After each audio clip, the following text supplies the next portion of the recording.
Hello and welcome to One Club Champ. This is Aylesbury United. We're in the year 2032, and after a disappointing season of finishing third, missing out on the Premier League and also losing in the Champions League title, how best to go about trying to win both again than pretty much selling half the team and buying 13 new players. We've already started the season. I got too carried away and thought, you know what, I need to do an update. This is one of my favourite updates that I do, which is essentially introducing to you all of the new players that we have gone and purchased. We've started off the season with a win, a 3-0 away win to Stoke, and a 2-2 draw at home to Liverpool. And today's game that we're going to highlight is the home game to Norwich. So, here we go. Let's delve into the transfers. Let's go transfer history. And you are going to see some pretty astronomical numbers between the number of players we've brought in and how much we've spent and how much we have sold and recouped. Now, of these players, looking at £259 million worth of player sales, we've actually calculated this. I went through how much money we spent on them, which was around about, let's basically just cut to the chase. We made £130 million off of these players. We managed to basically buy these players on average. So going through here, on average, our player spend on these players was 7.75 million. And our average sale per player before we sold Viola here was around about 18 and a bit million. So we more than doubled their player value and sold them off. And if I'm really serious, if I look at it, Edu Serra here, he was a main starter, no doubt about it. But for 61 million, you can go to Man United, especially when we paid 13.75 for you just 2 seasons ago. Again, another starter was Naguba. 35 million we sold him for. And you know what? For a player that we spent 30 million on, to only have in 48 games, 48 league games, 5 goals, 4 assists, and a 6.99 rating. So off you go to China for 35.5 million. And all in all, we let go of Demilson as well. Demilson, I had high hopes for this young little Brazilian, 21 years old, and he was a wonder kid. We brought him in for 18.75 after some pretty good stats here. 4 goals. Just 4. I mean, I know he started 12, come off the bench 16, but 4 goals, 6.77. So once China went ahead and offered 35 million, considering the players that you'll see in a minute, I was very happy with that. So yeah, goodbye to Philippe Bertoldo. Off to Newcastle you go. Had potential, but wasn't going to start. Said goodbye to Make Ott off to Derby County for 14 million. Junior Velasco. Let's have a little look at this guy.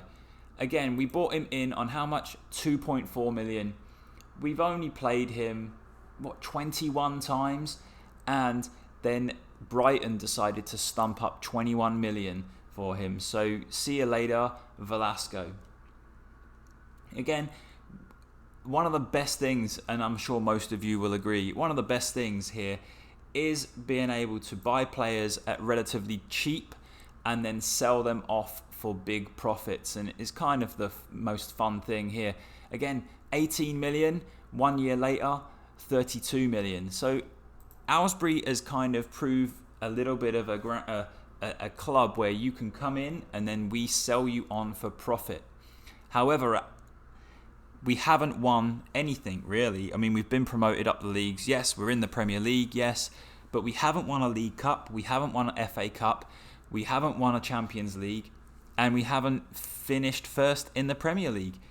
And so, being really harsh about that, we needed to go and buy some world-class talent to support Dias Funchal. So introducing to you our, 65 million we put down, and it could go up to an incredible 105 million. Here's Archil Bukia, Georgian international. He's a world-class midfielder, standing at 6 foot. Look at the dribbling, first touch, technique, work rate, vision, off the ball, flair, decisions, composure, anticipation, acceleration, agility, pace, stamina. He is everything that we want in a centre midfielder, and I'm very happy at this acquisition. So that's Archil Bukia, who will come in and play in the attacking playmaker role in centre of midfield. Next up, who do we get to introduce to you? We needed a new goalkeeper, somebody else to come and have a look. And we won't spend too much time on our goalkeeper, but here he is, Mateus Brostolin, Brazilian 27-year-old sweeper keeper. Let's move on to the next one. Who's next? Paulito. Oh my word, let's delve into Paulito, have a little look. Another Brazilian in Buckinghamshire.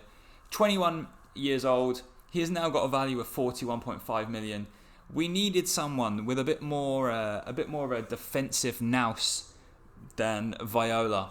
And so here, look at tackling 15, technique 18, passing 17. He is as cultured of a defensive midfielder as we're going to have here.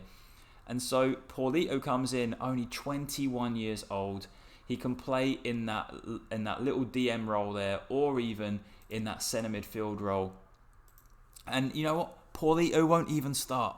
So although he did start in one of the first games, as you'll see with the rest of the other players, for 19 million, he's now 42. We've already doubled.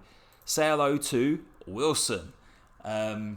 He is a box-to-box midfielder, 6'3", nearly 200 pounds. He's 23 years old, and he's already started for us. Had a great game, work rate, teamwork, great physicals. Technically, he's gonna get better. He's not Paulito, but he's definitely at 6'3", offers a bit more physicality about him than Paulito. All right, who else do we get to tell you about? Oh, here he is. Okay, English players in Champ are always overpriced. The fact that this guy is 63 million and that's how much money we spent on him just says, if he was in Brazil, we'd probably get him for 20 million. But Jez Isaac, English, got 4 caps. He is my ball-winning midfielder, and I wanted someone that had the full green dot of ball-winning midfielder. Tackling 17, work rate 17, teamwork 16. You get the gist of what Aylesbury's about. Aggression 19, and as you can see here, he's played 2 games. He's already got 2 bookings, and we expect that marriage to happen a lot this year. So Jez Isaac comes over from Norwich to Aylesbury, and he will be a starter. We needed support for Glauber. Here's Rafael Quintas.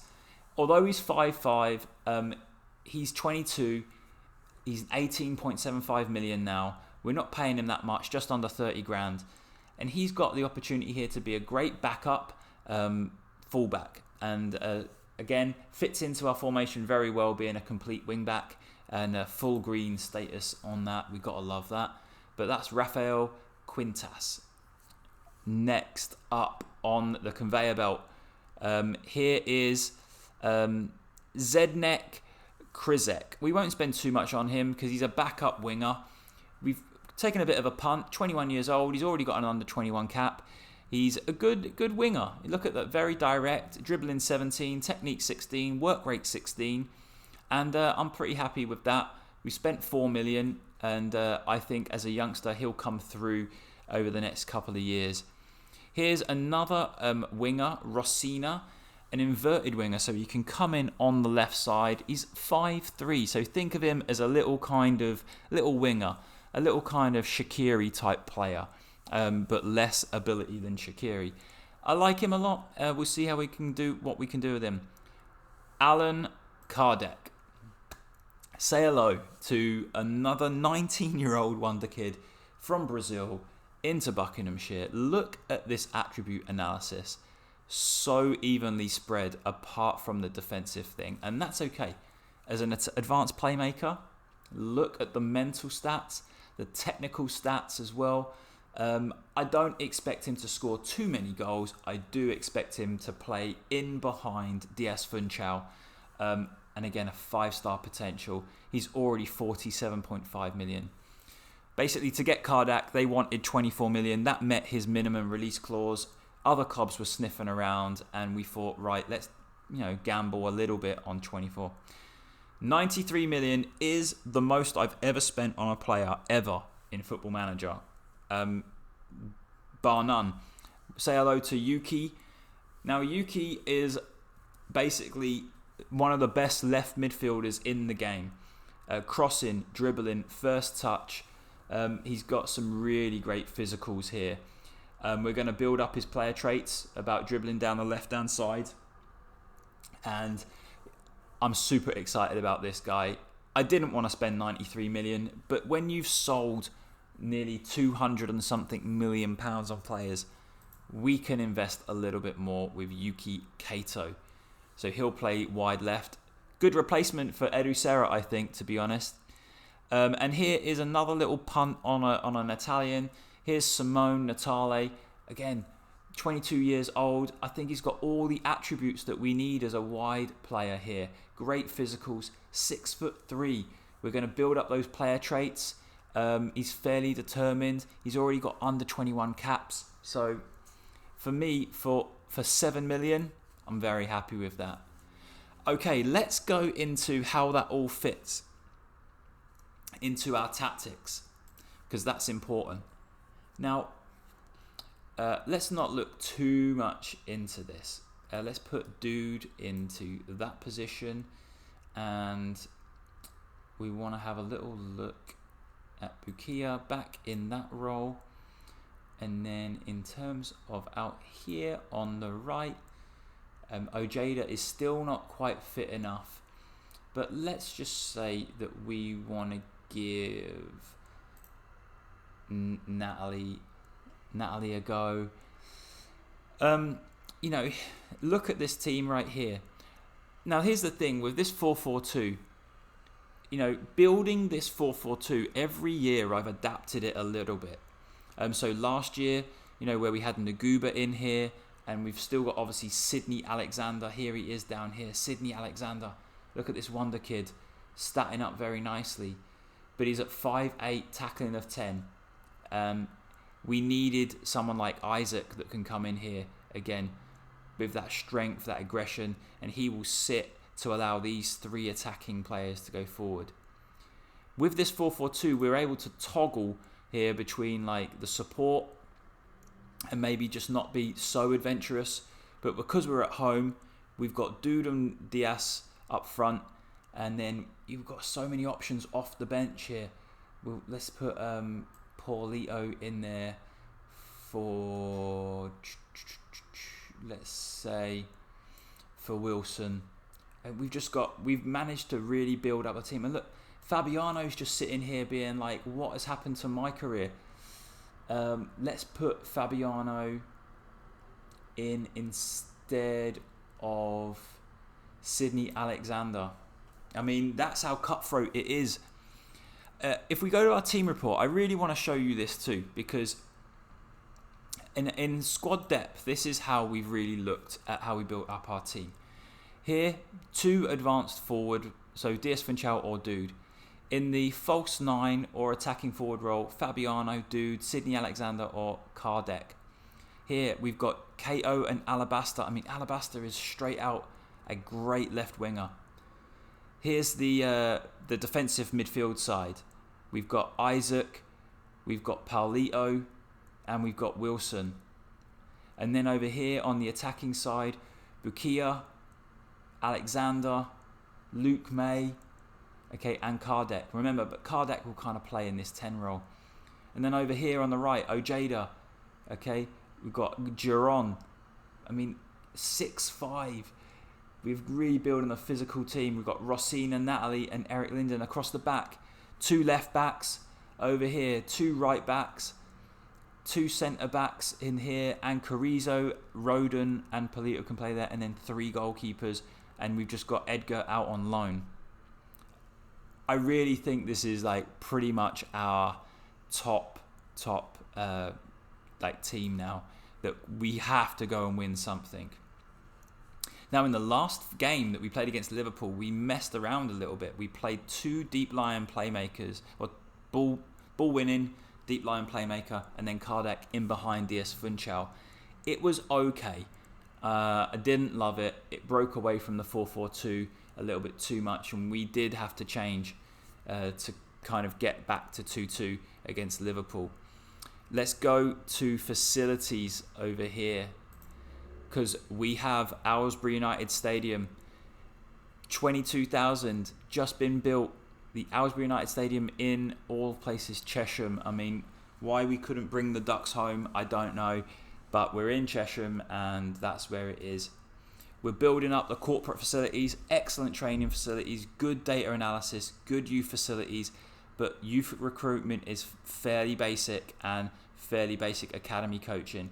So we are starting to add these up. And as you know, anyone else that's got one of those long saves where you're bringing someone up from like level 10, trying to build up your academy is really hard. So anyway, today's game is against Norwich City, and we are going to go all out attack against Norwich. I think Dude will start as the attacking forward. We see that we've got a little bit of red here, and that's okay. We've got 3 attacking players that should be going there. We've always got Fabiano to come off the bench, and he should be a little bit hard done by, to be honest, to be not in the starting lineup. Wilson misses out, which is a shame, but you know what? We've got so many good attacking things off the bench. So here we go. Let's go and play this game against Norwich. I'm quite nervous because we haven't really got the squad gelled yet. Obviously, selling 13 players and bringing in 13 is never a shame. I've also tried to modify just a little bit the way that we watch the game. So I normally watch it in 2D, and since we've got the new stadium, I wanted to have a little bit, just a little bit of a checkout of the new stadium, and watching that. So hopefully we get to see the new stadium in all its glory. Say hello to Aylesbury United Stadium. Here we are.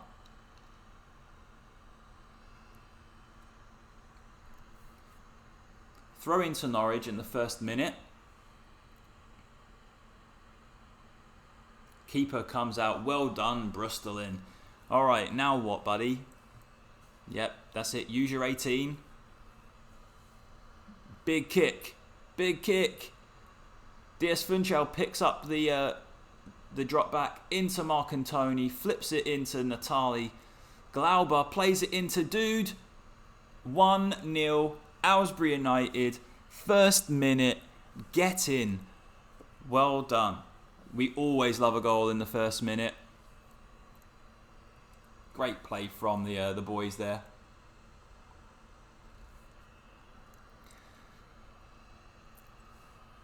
That's a wonderful finish from Dude. Bottom left corner.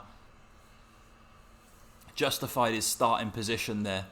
And that was one from Norwich's throw-in as well, deep in our own half.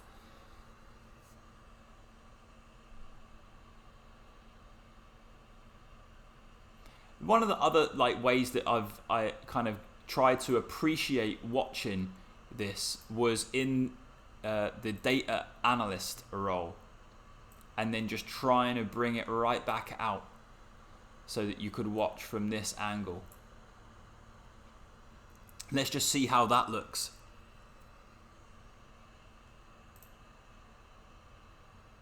A little bit too far out.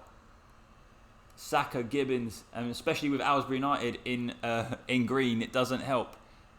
Let's see if we can zoom in here. Ooh.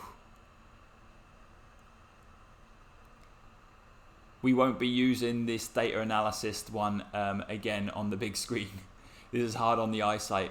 There we go, stolen by Bukia, and he's got a surging run. Go on, Bukia, into the 18-yard box, and predictably shoots it into the near post. All right, let's get off this data analysis stuff. Straight back into the director, and there we go.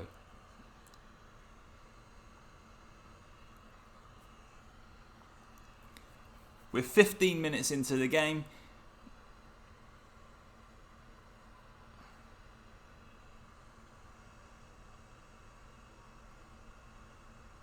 Here we go, up the left-hand side. That must be a foul. Kato, oh God, square ball. And we've given it away to Lazaro, who's played it over the top.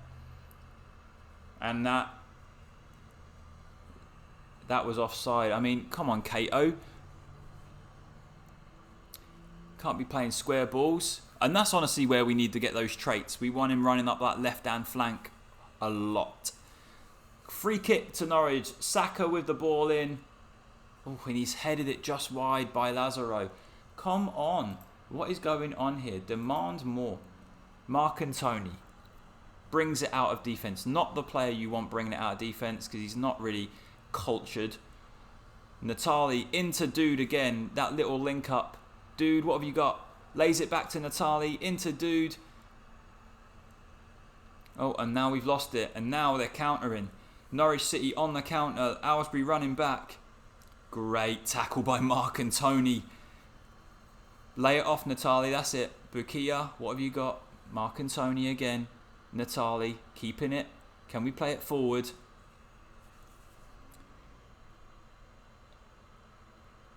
I don't like the look of this. Okay. That's a great ball over the top. Into Diaz Funchal.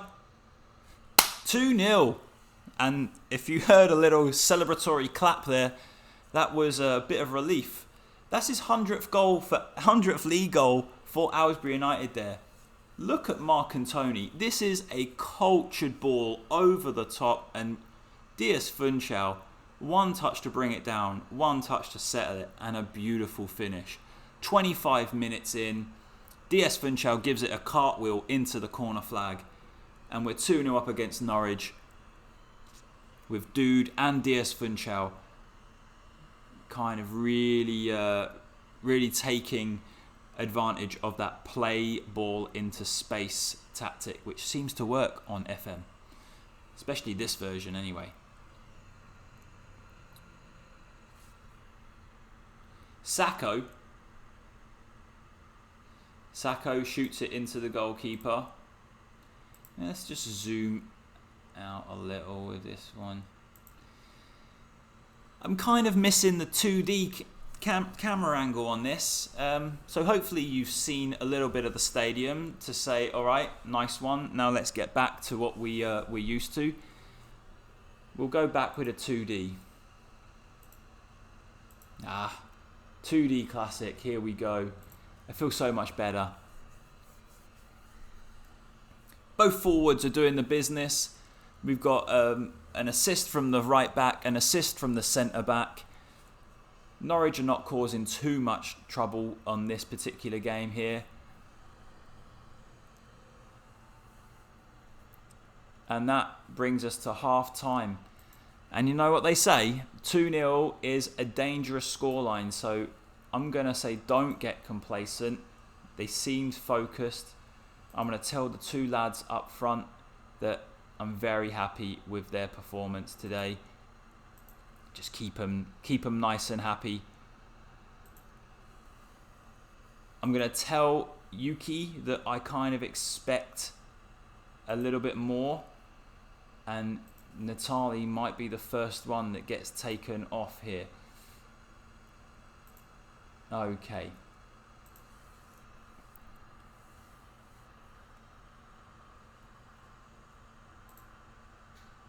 Yep. Just a little bit of check. Let's go. Slightly faster. Here we go. Free kick to Norwich. Normally they go in the top corner, don't they? We've seen that enough times on this save. We just sped up the highlights a little bit, just help us get through this game. I believe that this attendance, 22,054, breaks the new home record. Yuki Kato wins the ball. Diaz Funchal into Dude, and he breaks away. Go on, Dude. Hits the post. Hits the post.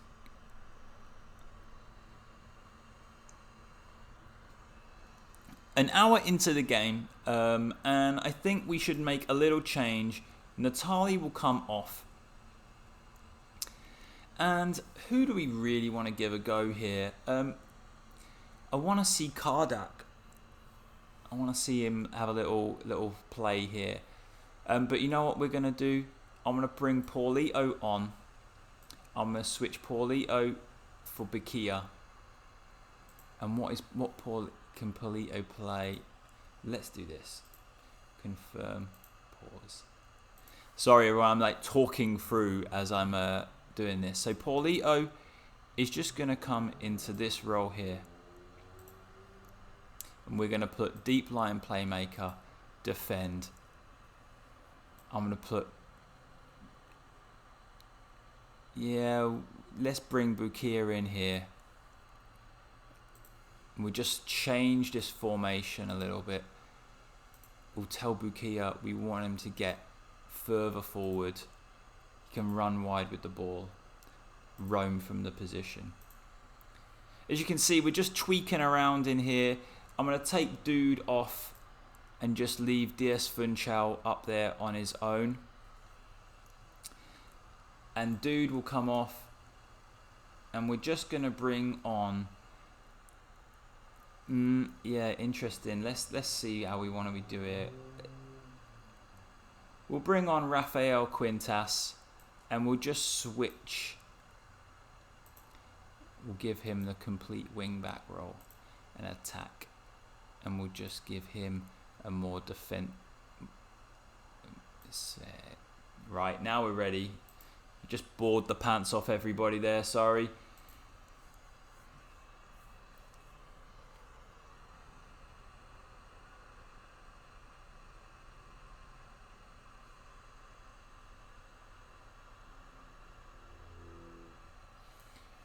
"15 minutes to go." Here's where we start to modify some of the tactics. We don't want to be so attacking. Let's just go balanced a little bit in terms of team instructions and out of possession. We don't need to play so high. We'll just go more of standard and then no offside trap. We don't need to get stuck in. We can stay on our feet. Glauber's picked up an injury, so we'll take him off immediately. Glauber off, and let's bring on Jarell Alabaster, and he can just go and play over there.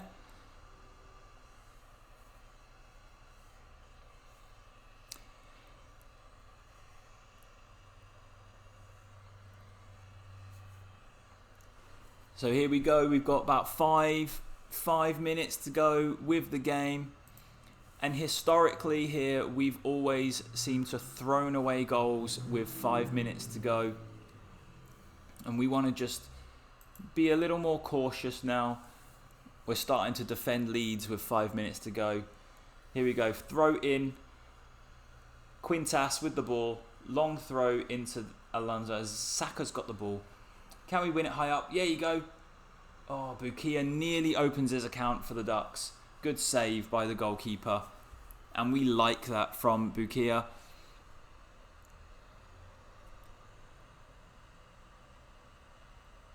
Oh, corner in the 92nd minute of the game. What is going on? So frustrating. 92nd minute, defending from corners. We've got everybody back. And we haven't dealt with that ball into the box. And now we've got crunch time. Can we see it out? Yes, we can. Well, thank goodness that we scored 2. Because we seem to concede these goals in the last minute of these games a lot. And I can't quite figure it out. And we even switched this formation to go a little more defensive. And it still didn't give us the clean sheet. I'm going to tell the boys that that was a good win. And you know what? That's now from 3 games, 2 wins, 1 draw. And we've got a lot more to do in order to integrate these players into the team. As you can see here, we've got 7 behind West Ham that have got all 3 wins.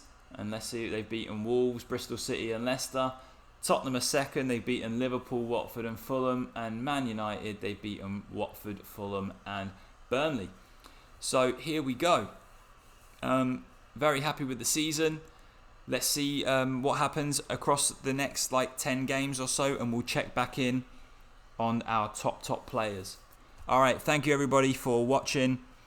Leave comments. Let me know what you want to see, or if there's any screenshots of players that you want me to put on Twitter. And go follow us at One Club Champ and on those social media sites. Alright, up the Ducks.